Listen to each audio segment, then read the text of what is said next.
Oke, kembali lagi bersama gua Ray. Jadi di video kali ini gua bakal bahas tentang materi Elliott Wave. Jadi untuk materi Elliott Wave ini sebenarnya penting banget ya, apalagi kalian trading di gold itu biasanya siklusnya itu selalu berulang. Nah, di video kali ini gue bakal jelasin secara detail gimana sih cara kita narik Elliott Wave dan sampai mana kita mengetahui zona overbought dan oversold, yaitu titik tertinggi dan titik terendah. Oke ya, kita langsung saja, nggak usah basa-basi. Jadi untuk Elliott Wave yang saya gunain itu ada 3. Yang pertama itu ada gelombang impulsif. Nah, kalian bisa perhatikan yang ini nih. Kalian bisa perhatikan gelombang impulsif Elliott X1, 2, 3, 4, 5. Yang kedua itu ada gelombang koreksi Elliott XABC. Yang ketiga itu ada gelombang segitiga Elliott XABCDE. Nah, ini bisa digunakan dalam 2 situasi. Nah, yang pertama itu ada ketika market goal itu ngebentuk pattern ya, ngebentuk kayak pattern continuation atau pattern reversalnya dalam bentuk segitiga, kalian bisa menggunakan Elliott Wave. Nah, gelombang segitiga Elliott Wave atau ketika dia sedang retracement dalam. Oke ya, sekarang kita bakal bahas secara langsung. Yang pertama ada Elliott impulsif. Jadi, ketika tren itu bullish ya, tren itu kan ngebuat higher high. Higher high. Nah, dia higher high, higher low, higher high, higher low, higher high. Nah, ini tren ya, tren utama dalam market. Kalian perhatikan baik-baik. Ketika dia memulai tren, kalian bisa tarik ya untuk Elliott-nya, ditarik dari bawah. Di sini ada X1 2 3 4 5. Nah, setelah 5 dia cenderung bakal mengalami koreksi. Wave keempat pasti ditembus. Karena apa? Karena ini adalah area inducement. Area inducement ini harus tertembus terlebih dahulu. Terus di bawah sini ada area support nih. Ada area support. Kalian bisa posisikan buat kalian entry buy ketika trennya bullish. Jadi wave keempatnya harus ketembus. Ini adalah area inducement. Ketika dia melakukan retracement, nah XABC, C-nya udah ketembus. Ini bukan change of character atau bergantian structure market ya. Ini tuh masih dalam fase bullish. Ketika dia sudah melakukan Elliott Wave koreksi XABC, cenderung dia bakal melanjutkan kenaikannya. Jadi untuk siklusnya itu seperti apa? Oke, kita bakal perhatikan lebih lanjut. Jadi kalau kalian lihat di time frame yang lebih besar, market itu cuma ngebuat higher high, higher low, higher high, higher low, dan dia bakal nge-high lebih tinggi lagi. Nah, ini adalah structure di low time frame ya. Sebenarnya masih dalam zona high time frame ya, karena masih dalam area 4 jam ya, atau biasanya tuh Elliott Wave itu digunain di time frame daily atau H4. Karena apa? Semakin besar time frame itu probabilitasnya semakin tinggi. Nah, kalian juga harus perhatikan di sini juga pasti terdapat area Elliott Wave. Contoh, kalian tap marking dari bawah X1 2 3 4 5. Nah, kalau udah 5 gimana? Dalam fase overbought. Kalau udah overbought gimana? Dia bakal melakukan retracement yang cukup dalam. Nah, contoh nih, dia retrace nih lumayan dalam, terus dia bakal pump lebih tinggi lagi. Ini di time frame H4 nih. Elliott ini ada di time frame H4. Elliott ini ada di time frame daily. Yang harus kalian lakukan adalah ya udah ikutin arusnya, jangan lupa dicek untuk fundamental. Jadi jangan terlalu mendewakan teknikal ya. Kita semuanya berdasarkan tentang makroekonomi global, terus mungkin ada news data fundamental apa segala macam, itu sangat berpengaruh kepada entryan kalian. Oke, sekarang kita bakal bahas lagi yang kedua. Nah, ini yang pertama nih tentang Elliott Wave impulsif. Di sini ada X1 2 3 4 5. Kalau udah 5 gimana? Dia bakal mengalami area koreksi ya. Kalian bisa marking dari atas X A B C. Nah, C. Kalau udah C gimana? Bawah support, confluent konfirmasi buyer, kalian bisa buy untuk swing lebih tinggi lagi. Nggak usah takut. Andai kata nih dia naik, dia retrace, jangan takut. Justru di sini kalian bisa tambah posisi. Entah di sini ada support, entah di sini ada demand, kalian bisa tambah posisi buat buy lebih tinggi lagi. Ini pun sama, X1, 2, 3, 4, 5. Kalau 5 gimana? Cenderung mengalami area koreksi. Karena apa? Sudah terlalu tinggi untuk harga gold. Seperti itu ya. Kita bakal contohkan ke dalam market. Semisal nih ya, kalian bisa lihat dari time frame daily-nya. Ini adalah public participation-nya. Ketika terjadi public participation, nah kalian bisa marking menggunakan Elliott Wave. Contoh di sini ada X1. Nah, dimulai dari public participation mulai terjadi 1, 2, 3, 4, 5. Elliott Wave impulsif. Contoh lagi di mana? X1, 2, 3, 4, 5. Setelah 5 gimana? Dia cenderung bakal mengalami koreksi. Ini pun sama. Ini pun sama. Ini baru X1. Nah, baru 1 nih. 2 di mana? 2 antara di dimensi ini atau di bawah support sini. Seperti itu. Contoh 2, 3, 4, 5. Ini di time frame daily loh. Kalian jangan main-main sama time frame daily. Ini adalah gimana ya? Siklus market ya. Ini sering banget terjadi. Seperti itu. Oke, kita sudah mengetahui di time frame daily-nya. Kalian bisa pakai juga di time frame H4-nya. Contoh ya. Ini kan kita kan tadi kan udah marking, ya kan? Kalian udah marking nih di time frame daily-nya. Sekarang kita bisa lihat. Kalian perhatikan baik-baik. Di sini ada X1.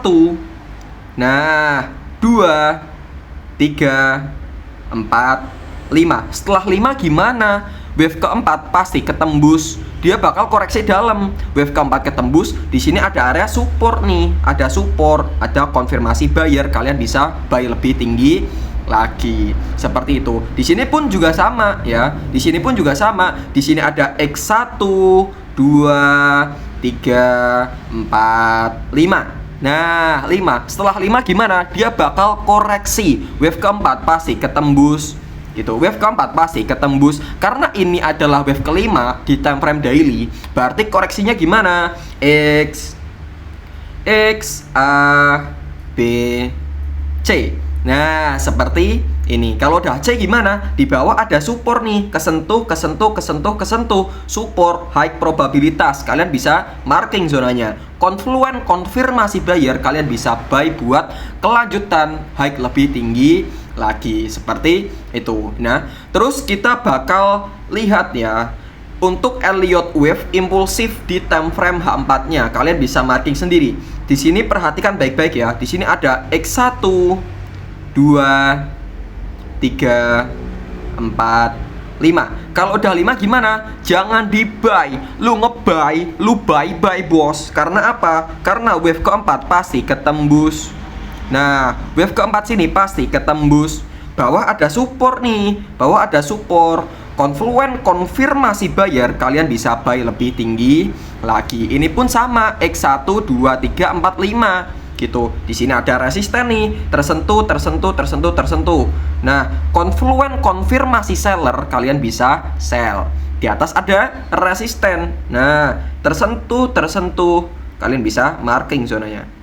Nah, confluent konfirmasi seller, kalian bisa sell. Buy lagi di mana? Di support atau di demand. Oke, sekarang ini adalah area support nih. Area support, di bawah ada area demand. Terjadi konfirmasi buyer, kalian bisa buy buat lebih tinggi lagi. Kalau di hari trace jangan panik. Seperti itu. Nah, kita bisa perhatikan juga. Ini kan ada di time frame H4. Kalian bisa marking juga. Di sini ada X1 ya. 1, 2, 3, 4, 5. Kalau udah 5 gimana? Jangan di buy. Lu nge-buy, lu buy bos. Sampai mana? Sampai wave keempat ketembus. Di bawah ada support nih. Nah, confluent konfirmasi buyer, kalian bisa buy lebih tinggi lagi. Ini pun sama, X1, 2, 3, 4, 5. Kalau udah 5 gimana? Jangan di buy. Lu nge-buy, lu buy bos.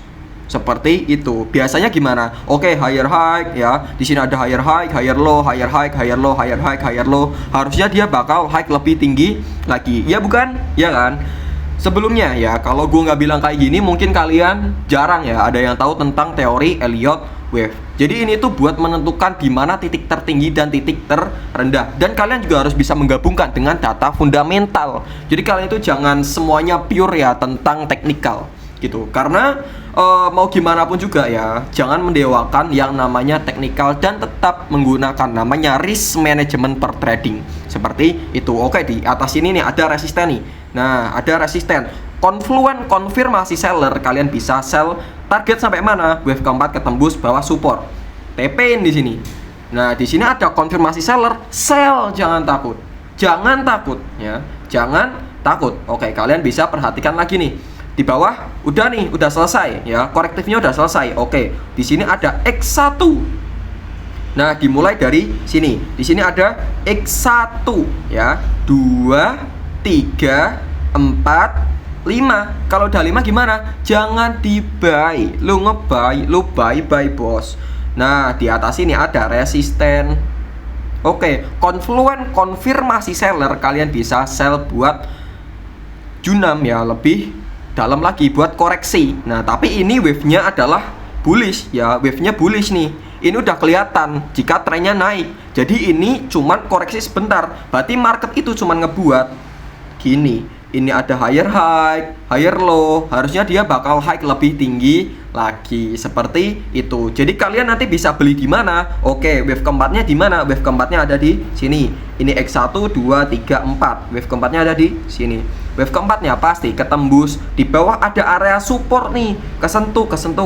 Kalian bisa entry di sini. Nah, ini adalah titik entry pertama. Dia terkena area support, dia bakal pump lebih tinggi lagi. Kalian bisa marking nggak ini? Berapa pip coba?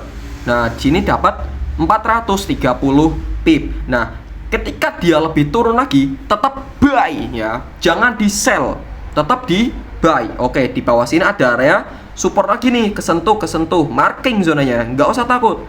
Nah, confluent konfirmasi buyer, buy bos, jangan di sell. Dia retrace, jangan panik. Kalau retrace kalian tambah posisi di mana? Oke, di sini ada support nih. Di sini ada support ya kan, ada support, terus di sini ada demand. Nah, kalian bisa posisikan entry di dua zona tersebut ya. Ketika kita mau nge-buy, cari yang namanya support dan demand. Kalau kalian mau nge-sell, cari yang namanya resisten dan supply. Jelas, enak. Jangan entry di tengah-tengah ya. Kalian udah tahu biasnya bullish, kalian udah entry di sini, pede aja, pede. Sampai mana? Sampai jebol ATH. Karena apa? Karena ini adalah akumulasi ya. Akumulasinya kejebol, harusnya gimana? Public participation. Dia bakal melanjutkan tren kenaikannya. Nah, ini pun sama. Kalau kalian marking di time frame H4, ini X1 2 3 4 5. Gitu. Alasan saya sell karena apa? Karena di sini terdapat key level ya, ada di harga 3.700 seperti itu. Dan kalau kalian marking ya, nanti kalian dapat materinya sendiri. Ini menggunakan technical Fibonacci ya. Jadi ketika dia menyentuh ya, aduh maaf, sorry bukan yang ini. Ketika dia menyentuh di harga, di angka, nah dari sini. Nah, ketika dia sudah menyentuh di angka 1618, itu juga sudah termasuk area overbought ya. Harusnya bias kalian di situ adalah retrace, jangan malah di buy. Kalau kalian mau nge-buy ya, kalian harus tunggu dia retrace. Tunggu dia retrace baru kalian bisa buy lebih tinggi lagi. Tapi saya sama sekali nggak menyarankan. Karena apa? Karena kita melawan arus. Trennya bullish ya buy, trennya bearish ya sell. Seperti itu. Dan kalian juga harus dilihat untuk price action candlestick, terus untuk price action, terus untuk Elliott wave-nya seperti apa, data fundamentalnya seperti apa. Kalian juga harus perhatikan lebih baik lagi. Kalau kalian pengen intraday atau swing ya, itu yang harus kalian perhatikan. Oke, ini untuk technical Elliott wave impulsif sudah kita jelaskan. Yang kedua, itu ada yang namanya Elliott korektif. Kalian perhatikan baik-baik ya. Tadi materinya seperti apa? Nah, ini adalah Elliott impulsif. Di sini ada X1, 2, 3, 4, 5. Koreksi ya. Koreksinya gimana? X, A, B, C. Nah, X, A, B, C. Sama satu lagi, jika terjadi koreksi besar, kemungkinan besar dia bakal ngebuat sampai wave E. Jadi gimana nih? Jadi gimana? Dia kan udah nih X1, 2, 3, 4, 5 overbought. Ya, overbought tren besar. Berarti gimana? Dia cenderung bakal mengalami koreksi X, A, B, C, D, E. Nah, kalau udah gimana? Dia bakal pump lebih tinggi lagi. Seperti itu ya. Sekarang kita bakal kasih contoh terlebih dahulu. Ini saya marking di time frame H4 ya. Kalian bisa perhatikan baik-baik. Ketika dia ngebuat Elliott wave kelima, nah ini kan udah overbought di titik tertinggi. Kalian bisa marking dari atas ya. X, A, B, C, D, E. Kalau udah gimana? Bawah support, confluent konfirmasi buyer, kalian bisa pump lebih tinggi lagi. Di sini dia sedang mengalami area yang namanya area akumulasi ya. Jadi dia itu flat. Ketika flatnya itu di breakout, maka dia bakal melanjutkan kenaikannya. Seperti itu. Nah, sekarang kita bakal kasih contoh ya untuk yang pattern ya. Untuk pattern kalian bisa marking dulu nih patternnya nih. Oke, di sini batas bawah, di sini batas atas. Nah, marking dari sini. Dari awal mula dia terbentuk X, A, B, C, D, E. Kenapa kok saya nggak marking yang sebelah sini? Karena apa? Karena high yang di sini ya itu lebih tinggi daripada high yang di sini. Berarti high selanjutnya di mana? Di sini. Kalau udah gimana? Udah overbought, dia bakal mengalami area retracement. Nah, kalian perhatikan baik-baik. Di sini terdapat area retracement X, A, B, C, D, E. Nah, kalau udah gimana? Dia bakal melanjutkan kenaikannya. Di sini ada support nih, tersentuh, tersentuh, tersentuh, dan tersentuh. Nah, kalian marking zonanya. Ini adalah support high probabilitas. Ketika dia naik, yang harus kalian lakukan di sini adalah membeli. Berarti ini gimana? Berarti ini adalah wave X1, 2, 3, 4, 5. Kalau udah 5 gimana? Jangan di buy, lu nge-buy, lu buy bos. Lu nge-buy, lu buy sampai wave keempat ketembus. Di bawah ada support. Nah, bawah ada support. Confluent konfirmasi buyer, kalian bisa buy buat lebih tinggi lagi. Oke, kalian perhatikan baik-baik Elliott-nya. X, A, B, C, D, E. Nah, karena apa? Karena ini adalah koreksi besar. Seperti itu. Nah, ini koreksi kecil nih. Koreksi kecil. X, A, B, C. X, A, B, C, D, E. Nah, kalian bisa perhatikan kan? Mana koreksi besar, mana koreksi kecil. X1, 2, 3, 4, 5. Overbought, atas resisten. Confluent konfirmasi seller, kalian bisa sell. X, A, B, C. Bawah support. Confluent konfirmasi buyer, kalian bisa buy X, A, B, C. Nah, dia bakal naik lagi X, A, B, C, D, E. Nah, dia lanjut naik nih X1, 2, 3, 4, 5. Kalau udah 5 gimana? Atas resisten. Confluent konfirmasi seller, kalian bisa sell. Berarti ini gimana? X, A, B, C, D, E. Dah.